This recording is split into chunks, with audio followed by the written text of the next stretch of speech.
Welcome to SportsBanter. This is Bryce, and I'm joined by Luca. And AEW Dynamite Blood and Guts just ended, so we're gonna go over the show, and we're gonna start from the top. And it was Jon Moxley and Eddie Kingston going against Kenny Omega and MT Nakazawa. Yeah, it started off a bit odd. Kenny wasn't supposed to be in the match anymore. Then Kenny comes out in a typical heelish fashion and beats up the Moxley and Kingston with the AEW World Title. They keep fighting, and then eventually ends with Kenny running away and Moxley and Kingston hitting a little like double move on Nakazawa. Mm-hmm. This match, it it did its job to make Omega look like a piece of crap. That's like the best way to put it, I guess. Yeah. But I mean, we've already known that a little bit. I think this could have been used to be a lot better. I think this is like a 5 out of 10, middle down the road. It did its job, nothing insane. I don't know. I thought it was entertaining. Yeah, there could have been more put in the match, but there wasn't. I think, yeah, it did its job. I enjoyed it, though. I enjoyed watching Nakazawa and Kenny going against Mox and Kingston. I like their chemistry. Maybe if it got a little more time, it would have gotten a little more, memorable. Yeah, and what I want to say right quick, we learn later in the show who Kenny will have to face against a Double or Nothing, which leads the question to be, why are we having this feud right now? Is this going to lead to Moxley and Kingston versus the Young Bucks or the Good Brothers? That has to be it, right? I mean, that could be. That doesn't, because the title match is set, doesn't mean that Kenny Omega has to be the champion going into Double or Nothing. Yeah, asterisk on that, because Kenny Omega's not losing until at least Double or Nothing. Yeah, no, he's not. And Kenny is talented enough and he's big enough to do multiple feuds at one time. Like, he can have the title match and then after that go right back to Moxley and Kingston. He has a feud in Impact too. So like he can balance all these feuds. It's the same thing with Moxley. Yep. I mean, Moxley's balancing more than one feud. Moxley? Oh, he's got the one with Kenny. IWGP. He's got the one with Yuji Nagata. Yeah, he's also in multiple storylines over a couple companies. But yeah, after the match, as you kind of said, Luca, the Young Bucks and Good Brothers beat down Moxley and Kingston. And I just added this little note in there because I liked it. I hope to see this beat down on BTE since Brandon Cutler was filming for something. Mm-hmm. I don't know. I think that'd be really cool. And then we saw Kenny, getting the visual pinfall on Eddie Kingston. So we'll see where this leads. Yeah. I feel like Kenny and Eddie Kingston are going to have a match. Like a singles match on Dynamite. That could happen. Obviously, Kenny's going to win, but I think it would be an interesting match. Not going to be surprised if they do it in 2 weeks. They just say, oh yeah, Kenny's going against Eddie Kingston. But moving on, we learn that Hikaru Shida's facing Dr. Britt Baker for the AEW Women's Championship at Double or Nothing. Yeah, Britt Baker's finally going to win the women's title. If she doesn't, this could be one of the worst AEW booking decisions in the whole history of the company. Really? I'm just saying. Yeah.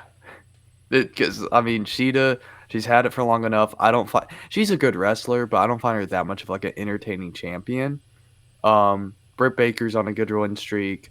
She is the most like heel of heels and deserves to win the belt, honestly. Yeah, I mean, I think there is some truth to what you said. I mean, Britt Baker's the most captivating women's wrestler on AEW television. Like, you can't deny that.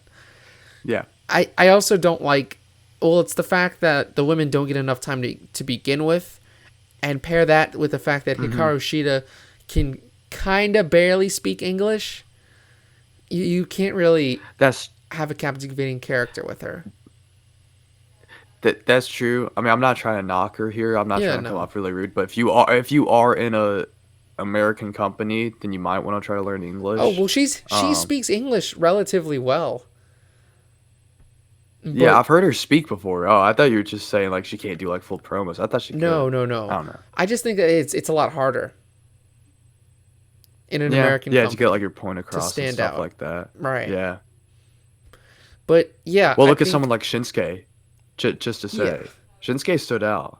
But I mean, that's Shinsuke was true. like at the time one of the greatest. And I personally don't say right now she does one of the greatest women's wrestlers. She is very good though.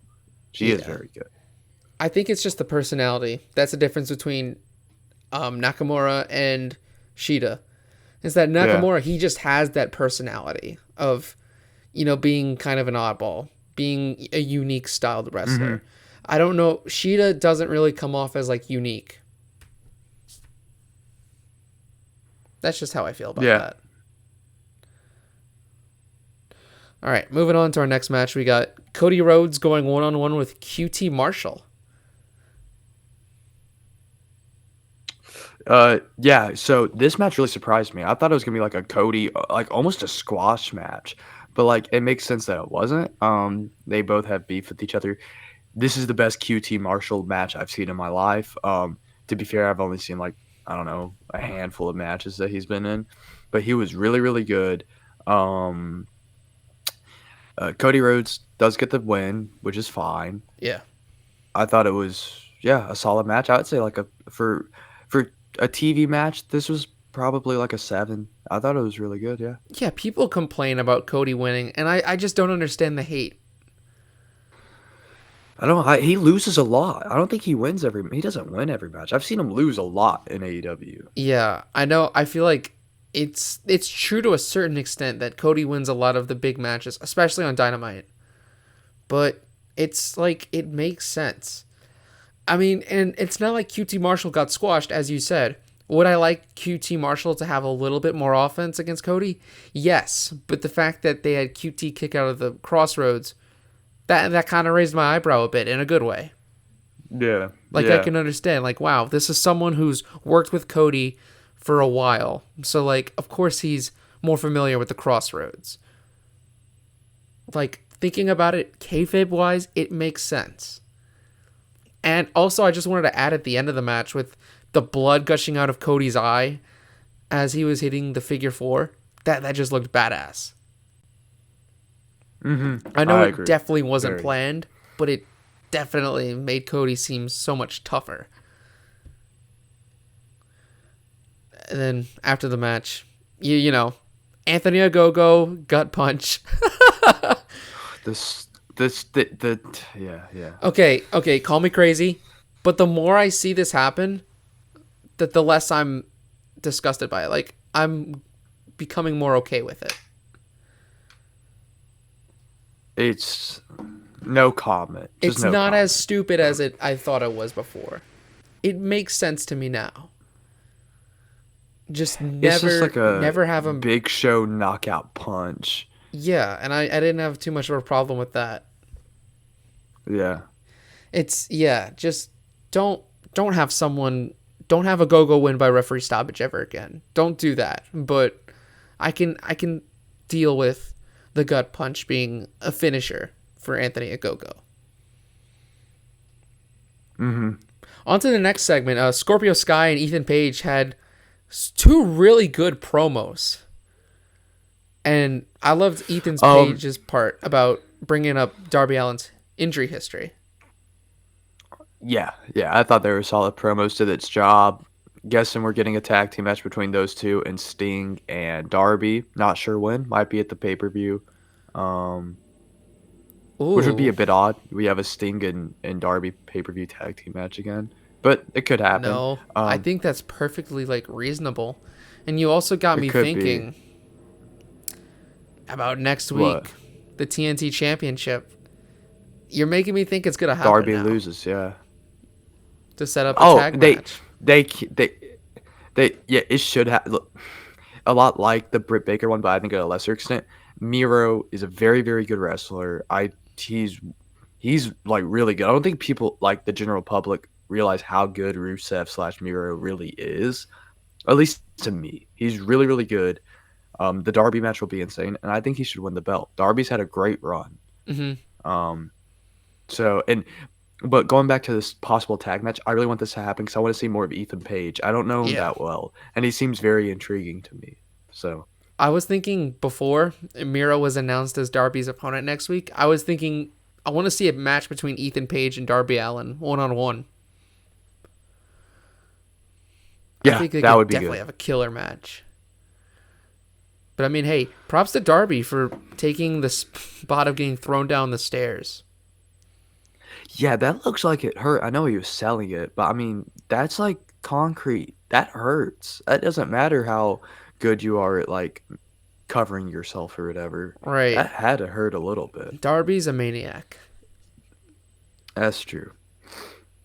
Our third match, we had Dr. Britt Baker, DMD, defeating Julia Hart in a squash match. Yeah, I mean, squash matches are hard to call, but they either really, really good and did its job to show the winner like being a complete awesome person, Hmm. or was it just a waste of time? And I think this did its job. Britt Baker put her away pretty easily. To hype up her match at Double or Nothing. I think it was all right. I mean, this doesn't deserve like a rating for me because it was Right. a squash match. Um, it was more of a segment, I guess. It was fine, I guess. Yeah, I would have Yeah. actually, even though this is a little far from the pay per view, I would have much rather have seen her and Sheeta have like a little promo with each other or something. Yeah, and it could still happen. I Yeah, mean, that might happen closer to the pay per view. yeah, Double or Nothing's May 30th. So we still have like almost a full month of build up now that Blood and Guts is Yeah. over with. Mm-hmm. I do want to say too, like you'd think that AEW they do so many like enhancement talent matches. I mean, and I'm just being honest, they do squash matches right. I don't think they've ever done a terrible squash match outside of Anthony Agogo winning by referee stoppage. Yeah, that was bad. That was bad. But at every other like enhancement match, I think they do it well. Mm-hmm. So the next segment, which I thought was a very clever segment, they brought back the Technique with Taz segment, in which Taz breaks down Christian Cage's frog splash and kill switch, and I thought it was just hilarious that he just used it as a segment to roast Christian Cage and to praise just the talent of Team Taz. Yeah, it was funny. It was really quick. It was like a minute. Or no, it was a little longer than that, but it felt quick. Yeah, I liked it. I just love the subtlety of how it used to be a serious segment to like analyze AEW wrestlers and hitting their big moves, and now Taz is using it in like more of a biased fashion to really get dirt on Christian Cage. Yeah. Mm-hmm. All right, and then next we had the four-way tag team eliminator match between SCU, Varsity Blondes, Jurassic Express, and The Acclaimed. Yeah, Max Caster comes out with a fire freestyle like usual, with the Acclaimed. Anyways, besides that, get in the tag team match. It was all right. It wasn't too bad. We all knew SCU was gonna win. Apparently I would Twitter not mind didn't. any of the. I would. Well, I guess I didn't watch last week's AEW. Yeah, no. You should have seen their Twitter. I saw a bunch of Acclaimed, couple Jurassic Expresses, some Varsity Blondes in there, and then, some SCUs. I'm like, how do you not see the writing on the wall that SCU is going to win this one? Yeah. To be fair, I mean, I would have loved any of these tag teams winning it because Yeah. all these teams will be a good match against the Bucks because all these teams are talented. But yeah, SGU won. It was fine. I'd say maybe like a 6 out of 10. It was pretty good. Ooh, I liked it a little more than you. I think it was one of the better matches of the night, which is not hard when you have 5 matches. Yeah. yeah. Really not hard. But yeah, Kazarian pins Brian Pillman Jr. with the best moonsault ever combination. with the pile driver. And I just, it was an exciting match. So, like, even though the result was predictable, it was entertaining to watch, which kind of, like, saved it for me. Also, the fact that SCU is, like, older, and the fact that they can do so many crazy spots still, it's just impressive. Mm-hmm. Really enjoy them. And then, right after this match, they had a whole video package with Jon Moxley and Yuji Nagata. I think they did New Japan justice here. I really liked it. As someone who enjoys New Japan a lot, this was perfect. Mm-hmm. I'm so glad. Their match next week is going to be very good. Yeah, also kind of surprised that they kept in the references about the Death Rider, given that the move is called the Paradigm Shift in AEW. Here's the question. Does Moxley come in with his NJPW theme music? Probably not. I'm thinking not to, because it's an AEW show. Yeah, I mean, and I say that too because he used his AEW theme when Kenta was on Dynamite. So yeah, I don't expect that to change. Oh man, I loved that match. I'm now thinking about that. The 3D, was it a 3v3 match? Or was it just a triple threat? It was a tag team match. Oh, it was tag. Kenta and Kenny yeah. versus Moxley and Lance Archer. Was it Eddie? Lance Archer. Yeah, man, I'm forgetting this match completely. I loved that match though. That match was so good. It was so fun. That forbidden door might need to be cracked open a little more. Yeah. Well, I mean, it already is.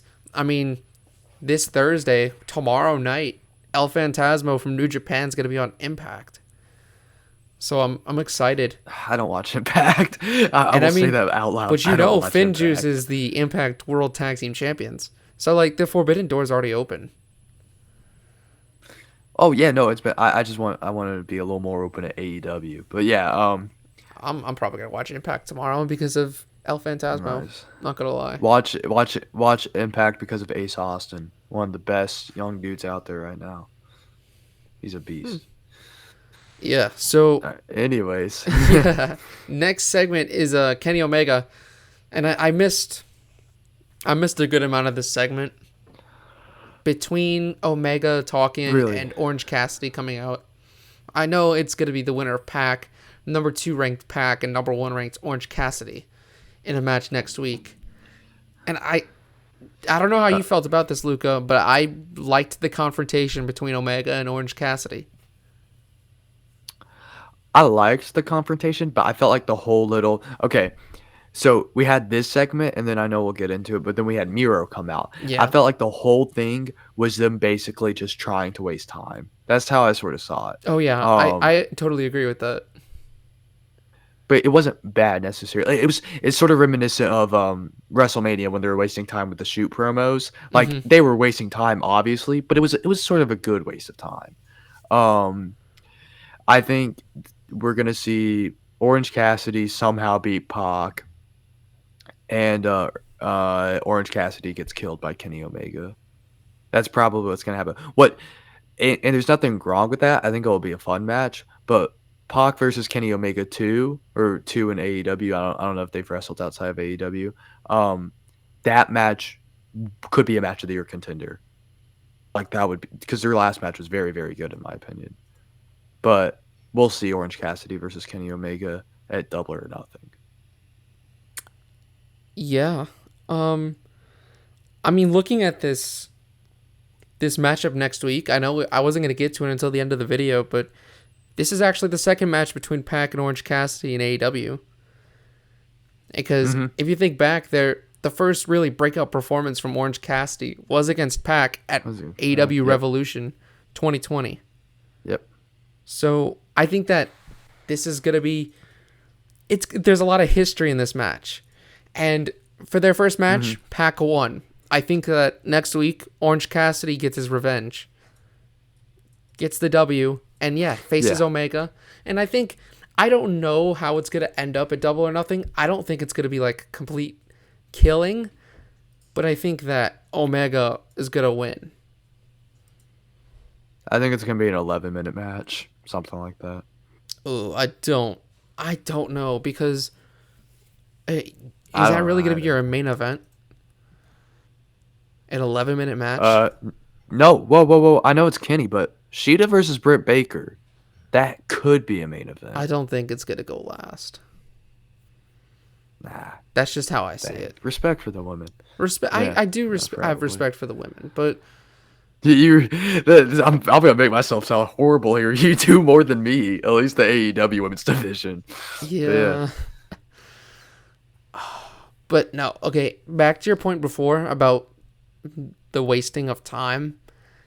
It's the fact that they had the cage already down, and then they did 2 interview segments in a row. That was like, yeah, this is kind of feels like filler. I Snapchat you and I said, man, this is like promo hour in AEW because right after Kenny Omega's stuff, yes, Miro comes out, and then Miro announces that he has a match against Darby Allin next week for the TNT Championship. yeah, that's gonna be a great match. I'm very excited for that. I thought his promo was more straight to the point. He said something like, "What? You're the man who like You're the man who risks your wants to be life," and killed, and I'm yeah, the man. Oh, he's the and man I who's willing to die, and Miro's the man who's die. willing to kill. Yeah, something a little cheesy but cool at the same time. It I'm was excited for the cool. match. Dude, Miro, ever since the Arcade Anarchy match, I've loved Miro's character. Yeah. Yep. Serious to the point he knows not to steal another AEW talent's catchphrase, but no more BS from Miro. Yeah. Yeah. All right, and to top it all off, we had the main event, the Blood and Guts match between the Pinnacle and the Inner Circle. Yeah. Okay. A lot to break down here. Don't want to let the video go too long though. So basically, if you've seen a War Games match, it was pretty much a War Games match, except you could either submit or surrender. You couldn't pin someone. It starts off normal. Every 2 minutes, someone comes in. Pinnacle had the advantage, and I thought the start was good. Oh yeah, me too. I was gonna say Wardlow was gonna be the breakout performer here. I think it was Shawn Spears. I already know how good Sammy Guevara was. Guevara had a very good match. He had one botch, but like you said, it was an Yeah. understandable botch. He was trying to get to like one ring to the other. It was hard to do. Yeah. I think Shawn Spears. I've seen Shawn Spears has talent, but he was very good in this match. In my opinion, I thought everyone did pretty good. Then we do get a rough point where we see Inner Circle just controlling the pace of the match, and it's just all them for what it felt like an eternity. Yeah, that's what kind of killed the excitement for me, is when you have the Inner Circle having the upper hand for so long that it just feels like you're wasting time. Like, I get Yeah. it. You can sell it to where the Inner Circle finally gets their hands on the Pinnacle, so they would do it. But as a viewer, I lost interest. I lost a lot of interest at that point. Yeah. I mean, I still think there was like the pros outweighed the cons Yeah. here, but the ending's a bit odd. I don't know. I So, liked the ending. The ending's the kind of once MJF and Jericho got out of the It- cage, I was hooked back in. yeah. Yeah, no, same, but it was obvious that I'm talking about the ending. The You very didn't- ending. you It was didn't like- obvious MJF. You didn't like how the match It was stopped? obvious. Or It was obvious. okay. Dude, let me finish. Gotcha. Pause. It was. What? Did you pause the video? No. Oh, you said pause. You said pause. I was like, what? No, it was obvious MJF was going to throw Jericho no matter what. Everyone knows that. Well, Um, yes. Wrestling cliche, it always happens. Yes. So I knew that was going to happen no matter what. So when he was saying surrender, surrender, I was like, nah, y'all got to run up there or something. And then they surrender. I was like, dude. But I mean, it wasn't like a crappy ending.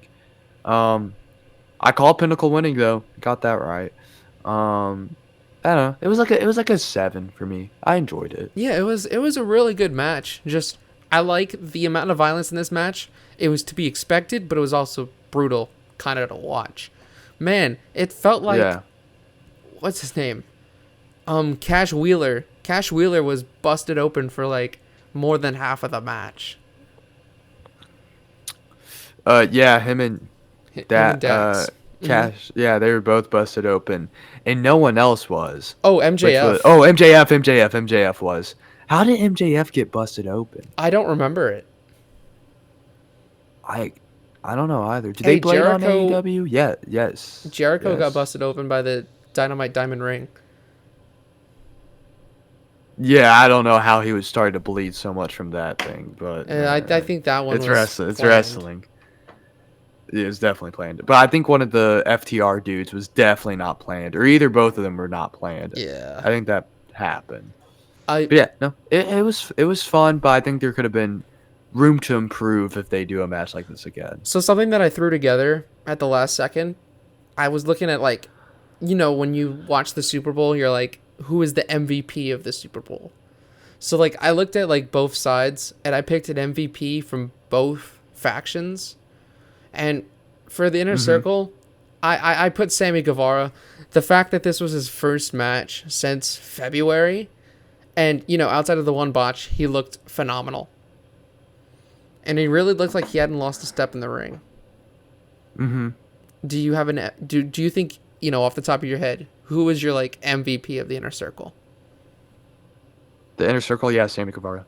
Yeah, he was by far the most like active performer out of that whole faction. Yeah. And for the Pinnacle, I might be reaching a little bit, but I picked Wardlow. Wardlow, to me, looked very, very strong in this match. Especially during that, forever beatdown. Wardlow was the guy that got, the Pinnacle back in, like, control here. Because the fact that everyone was laid out and Wardlow single-handedly, like, laid out the inner circle, that to me was like, bam, Wardlow reminding everyone that he is an important piece in AEW and for the Pinnacle.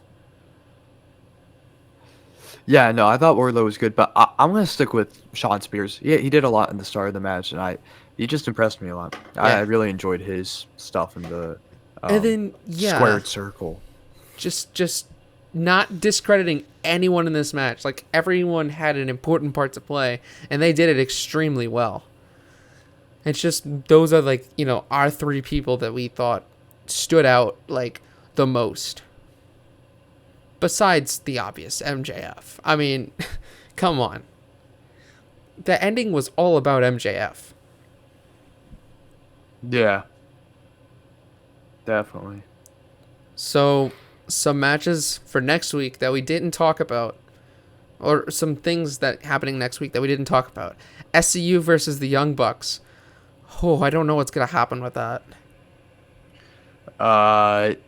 Yeah. I mean, SEU is the first champions, right? Yes, but it was Frankie Kazarian and Scorpio Sky. So Christopher Scorpio Daniels has Sky, never yeah. held the belt. Which is funny because it's Christopher Daniels who's held more belts than Kazarian and Scorpio Sky. I think, I'm not sure. I mean, Christopher Daniels has definitely had the longer career of the three. He's had the he's had the longer career, and he's had more of like the higher pedigree kind of matches, I think. But with all that being said about him, Young Bucks will probably retain again. Yeah, which really sucks because that means SCU's going to break up. And I don't know what's really going to happen for them. Yeah. They could win, but spoiler, I don't think there's going to be 2 title changes that night. Yeah. Because we all know there's Moxley's gonna be one. retaining on Dynamite. Like, Yeah. he's not losing. Definitely tune in, though, everyone who's watching this. If you have New Japan World, New Japan Strong is putting on a preview match for this Dynamite match. It's going to be Jon Moxley and Chris Dickinson versus Yuji Nagata and Ren Narita. So definitely tune in for that. Just want to throw it out there. And then Jade Cargill is going to have an interview. Who do you think her like next opponent is? Nyla Rose? I don't know. Honestly, that probably isn't even a bad pick. Yeah. Maybe Nyla. We'll go with Nyla. And then Cody Rhodes has his own Double or Nothing announcement. I don't know what this could be. It's probably that he's going against some a match I want to see. They probably wrestled in WWE. Would be Christian Cage versus Cody, but that won't happen at Double or Nothing. I'm just randomly saying that. Yeah, I mean, it wouldn't be a bad match though. But yeah, I don't know what Cody's gonna announce. I feel like what would Cody announce? I feel like Christian Cage. You know, thinking about Christian Cage, what if it was Christian Cage versus Brian Cage at Double or Nothing? That would be good. I'm 100% fine with that match. Yeah, but okay, thinking back to Cody, I don't know what he would announce either. Oh, I got it. The main event at Double or Nothing is gonna be Brandy Rhodes giving birth. That's what he's announcing. Oh gosh. He's announcing, I don't know. He's announcing that he will not be at Double or Nothing. That would be funny. What will they do? Let me try to give a serious answer. Cody versus I don't know. Matt Hardy. That could happen. They could maybe do a little feud. Wait, okay.